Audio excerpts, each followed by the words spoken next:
Yan, morning mga guys. Pangalawang araw natin sa top overhaul natin. So, nag-install na kami ng head. Nagpatulong ako sa mga kasama ko kaya sobrang bigat. Yan.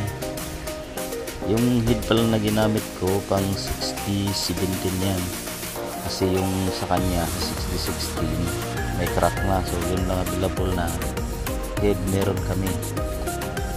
Install natin yung push rod, lagyan natin ng initial lubrication para naka-ready na siya pag start ng engine. Ayan, kinabit ko na yung rocker arm. Yung rocker arm niya pang 60-16 pa rin. So yan, yung cover tinakip lang muna, baka ulan, pero hindi talaga yan yung pwede dyan kasi 60-16 yan. Dapat yung cover na gagamitin pang 60-17 din. So, install tayo ng injector. Mas maganda higpitan natin gamit ang top threads para pantay-pantay yung higpit, hindi tagilid.